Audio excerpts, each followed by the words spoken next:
menemukan fakta-fakta baru yang awalnya adalah anak yang berhadapan dengan hukum menjadi anak yang berkonflik dengan hukum. Negara menyiapkan ketika anak misalnya mengalami sebuah sikap-sikap yang tidak biasanya dia hadapi di lingkungannya. Melancarkan aksinya untuk mendapatkan manfaat tertentu, popularitas, pujian, kekaguman, sensasi rasa hebat, dan seterusnya.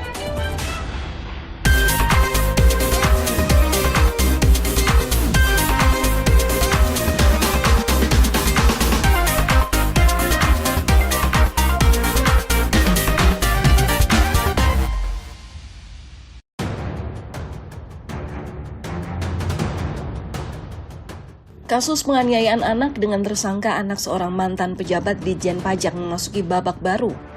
Polisi menemukan bukti percakapan WhatsApp, video, rekaman kamera CCTV di sekitar TKP, serta keterangan saksi yang mengarah pada peran masing-masing tersangka. Mario Dandi, Shane Lucas, serta anak berkonflik dengan hukum berinisial AG. Kemudian bukti digital forensik dari CCTV sekitar TKP, keterangan saksi, beberapa orang saksi ini, 10 orang saksi yang saling bersesuaian, sehingga kami menemukan fakta hukum dan bisa menemukan peranan dari masing-masing tersangka. Maka hari ini kami menambah konstruksi pasal sebagaimana yang kami sebutkan tadi. Kebohongan tersangka Mario Dandi kepada polisi tentang perkelahian dengan korban D hingga korban terkapar, terbongkar. Hengki menyebut Mario bersama temannya Shane Lucas dan pacarnya AG memang sudah merencanakan untuk memberi pelajaran kepada D. Kami awalnya adalah penganiayaan biasa di sini, dijuntukan dengan undang PPA tadi.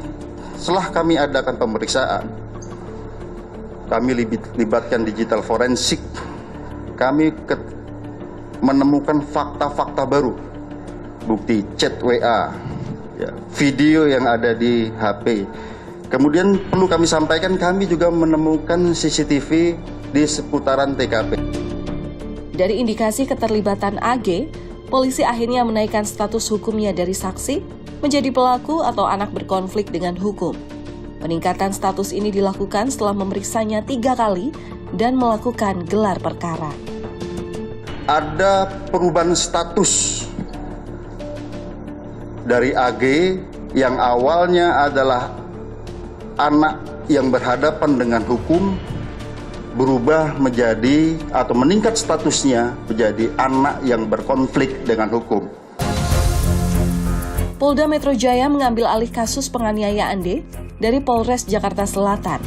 Polda melibatkan sejumlah ahli independen dari ahli pidana, psikolog forensik, KPAI, hingga Kementerian Perempuan dan Perlindungan Anak. Selain melibatkan korban yang masih di bawah umur, kasus yang tengah jadi sorotan luas ini juga menyeret pelaku anak yang proses hukumnya mengadopsi sistem peradilan anak. KPAI menyebut proses peradilan anak berbeda dengan orang dewasa. Sebagai anak di bawah umur, AG memiliki sejumlah hak, mulai dari pendampingan selama proses hukum hingga opsi untuk tidak hadir secara langsung di persidangan.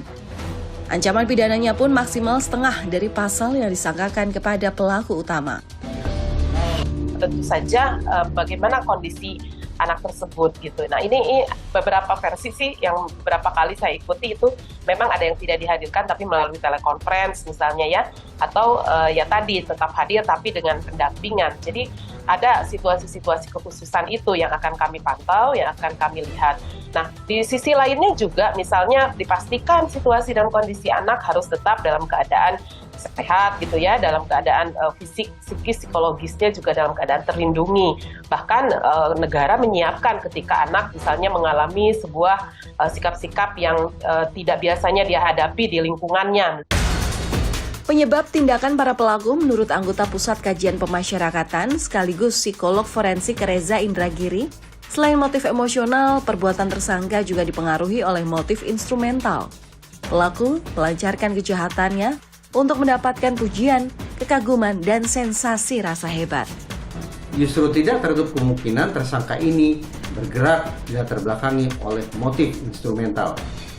Motif instrumental adalah motif di mana seorang pelaku kejahatan melancarkan aksinya untuk mendapatkan manfaat tertentu, popularitas, pujian, kekaguman, sensasi rasa hebat, dan seterusnya.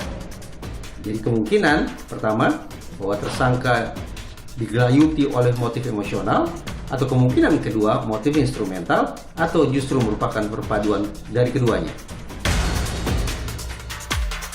Menurut Reza, dalam kasus ini, motif tidak mutlak untuk diungkap oleh penyidik. Namun mengetahui kondisi anak yang terlibat dalam kasus ini, motif menjadi penting untuk bisa memutuskan langkah hukum yang tepat bagi mereka. Apa yang sebenarnya menyebabkan perilaku remaja cenderung agresif? Belakangan banyak kasus penganiayaan lain yang terjadi dengan pelaku atau korban yang masih di bawah umur ini. Seperti di Makassar, Sulawesi Selatan, 3 remaja tewas seusai dicekoki miras oplosan. Polisi menyelidiki dugaan penganiayaan terhadap salah satu korban. Sementara di Pasuruan, Jawa Timur, sejumlah pemuda mengeroyok seorang pelajar hanya karena tidak aktif di grup percakapan mereka. Polisi mengatakan penganiayaan terjadi di area warung kopi di Dusun Brubuh, Kecamatan Prigen, Pasuruan pada 2 Maret lalu. Di Pontianak, Kalimantan Barat, seorang dosen Politeknik Kesehatan diduga diculik dan dianiaya oleh 7 mahasiswa sendiri. Polisi mengatakan para pelaku melakukan aksi tersebut karena dendam.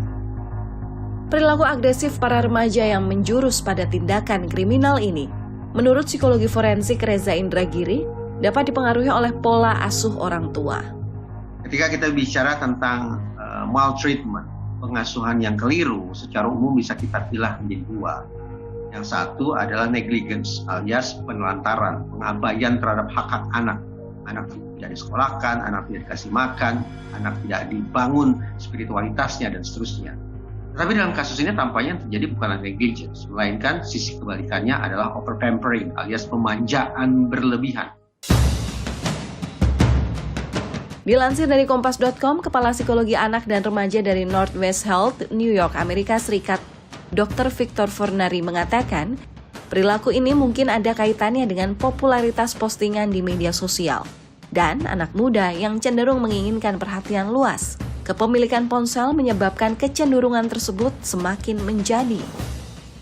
Media sosial tak lagi maya. Dorongan untuk menampilkan kemewahan dan kemampuan diri terjebak dalam perangkap pamer harta dan pengakuan semata. Pemahaman sempit dalam keterbatasan literasi digital dapat membuat media sosial menjadi sarana fatal yang menghancurkan kehidupan.